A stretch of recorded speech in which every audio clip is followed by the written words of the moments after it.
Okay,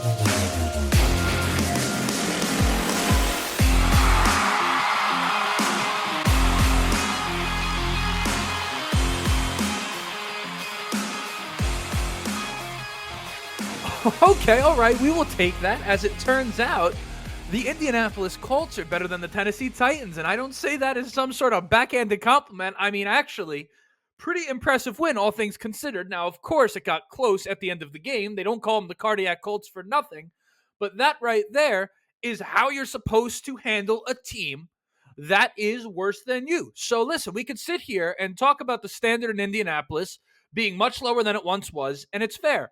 But at the same time, when you go against a team like the Titans and you just objectively look like the better team all day long, you can't exactly get mad at the Indianapolis Colts for that. So, as we know, the playoff hope's very, very slim right now. But again, in a world where the Colts have to win out to even have a chance, the Titans this week down. Now we got the Jags next week, who, of course, have beaten us at all types of inopportune times in the past however many years. But we've got the Jags and then the Giants. So Titans, Jags, Giants. Listen, if you got to win out, the football gods can't give you anything much better than that. Along with winning out, we would need the Chargers to lose out. Next week, they're in New England before being, I believe, at home against the Raiders. So they have the Patriots, Raiders.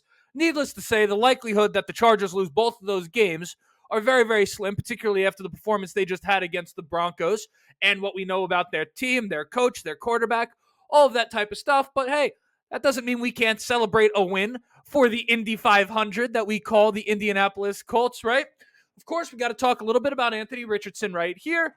Listen, our highest scoring game of the season, to my knowledge, off the top of my head, and he only threw the ball 11 times. So for all of us having the conversation about the offense and where it's been struggling and why, and we kind of have that conversation of, is it on Shane Steichen? Is it on Anthony Richardson? Of course, it's not 100% either way, but if we were to put it in one direction versus another, like 70-30 in favor of one guy or the other, listen, highest scoring game, 11 throws out of Anthony Richardson. That should be telling to you as to the macro view, if you will, of this Indianapolis Colts offense. But I don't want to just sit here and rain on his parade. We could have that conversation another day.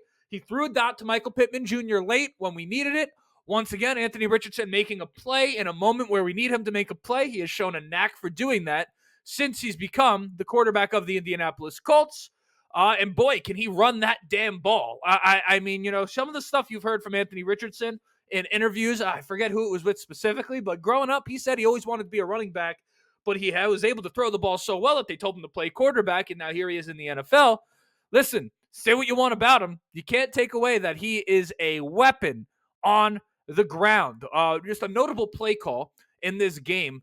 How about, was it a touchdown that Richardson got on the, man, it's hard to remember kind of just right off the bat, but they kind of did a fake toss, and then Anthony Richardson ripped one, right? And if it wasn't a touchdown, it was inside the 5-yard line. My point is that how many times have we seen them run that toss out of the shotgun? We haven't seen them add the wrinkle where it's kind of an RPO, and Richardson holds it himself. I mean, you saw the entire Titans defense flow with Jonathan Taylor, who had a spectacular day, of course, in of himself.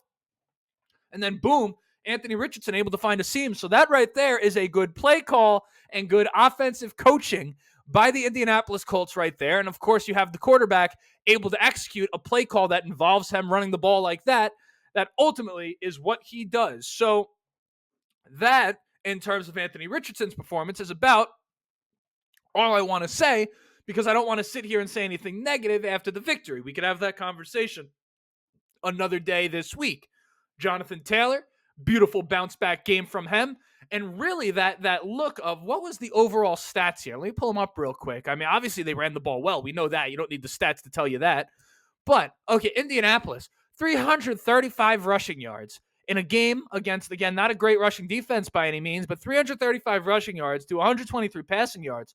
You look at what they were able to do with Anthony Richardson and Jonathan Taylor, that's kind of what we expected this team to be able to do on the offensive side of the ball coming into this season. I mean, that's this Colts offense flowing at its finest. Of course, it's not with Richardson throwing the football 35 times, but it's instead with the Colts running the football 30-somewhat times, whatever it was in this game. Great. Third down, 8 of 15, that's going to work. Over 50% on third down, that's how you win a game. time of possession they won. And those are kind of two stats you could always look at in any football game. Third down efficiency, time of possession. That'll probably tell you a winner with about 75 to 80% accuracy. And the Colts won both of those. So good on them. And now we move on to, who is it that we play next week? The Jaguars. As I said, I mean, what else is there to say about that game? We could go into the nitty gritty, but I think we could save some of that conversation for the week. But hey, Victory Sunday, Victory Monday, the Colts have given us a Christmas present for those of us who celebrate. For all the Jewish folk out there, happy Hanukkah, right? I'm half Jewish, half Catholic, so I could conveniently make jokes like that, right? That's how that type of thing works, I think. If not, then I should probably end the episode right now to risk offending any more people. But until next time, my name is Justin. This right here was a beautiful edition of the Ride on the Bench Colts podcast, post victory. And as always, go Colts.